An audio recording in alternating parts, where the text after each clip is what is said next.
Okay, this is part two of my solar panel episodes. I'm going to kind of talk about how to set them up. As you noticed from my previous video, I've got two different banks of solar panels that go into my combiner box, but I'm just going to show you one bank on how to set them up. Depending on your voltage, you can set up, depending on what kind of panel you have, determines how many you can have in a string.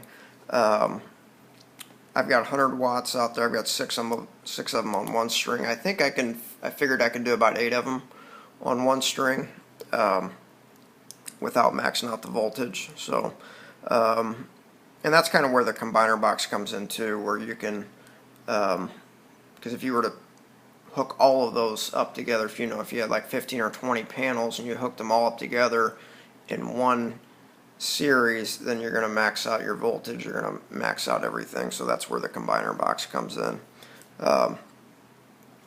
So when you buy your MC4 cables, what I do is, I think this is the most cost effective. Let's pretend this is 100 foot. There's a positive and a negative end to it. So you're going to have your raw wire going into your combiner box just like you would a house wire. So you're gonna, what I do is if I need 50 foot or so on each one, if my run is 50 feet, I buy 100 foot,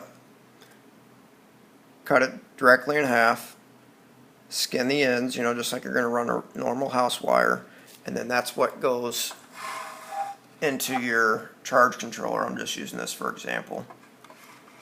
So and again, here's the MC4 connectors. There's the male end,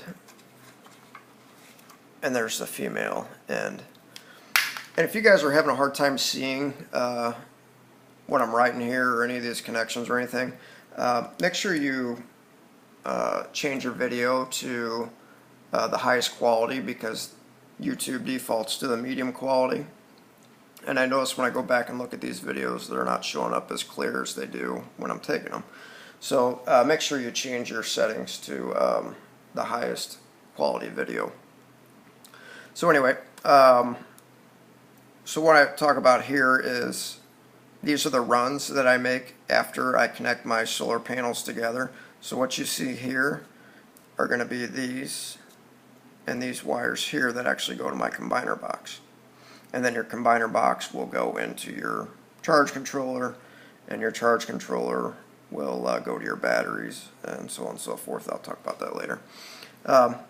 So anyway, each solar panel has about 2 feet or so of cable that run from each panel.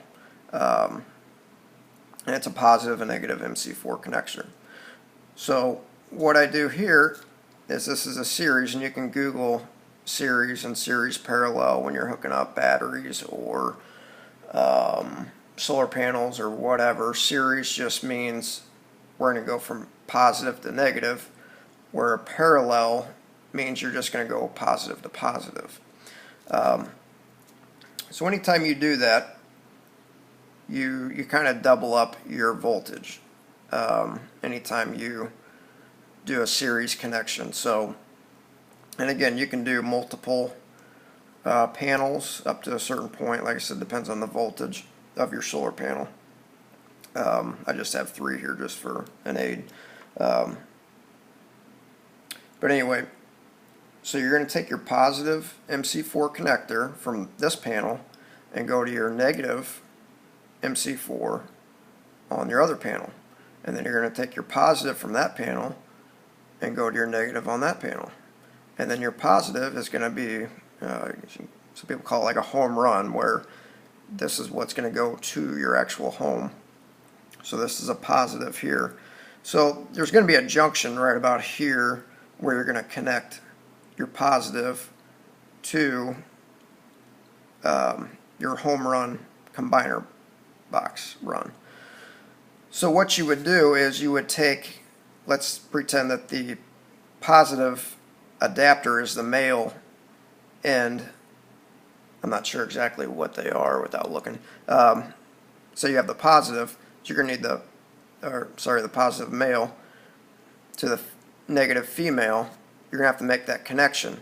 And it doesn't matter, but what you have to remember is you have to look, because these MC4 connectors are marked as positive and negative.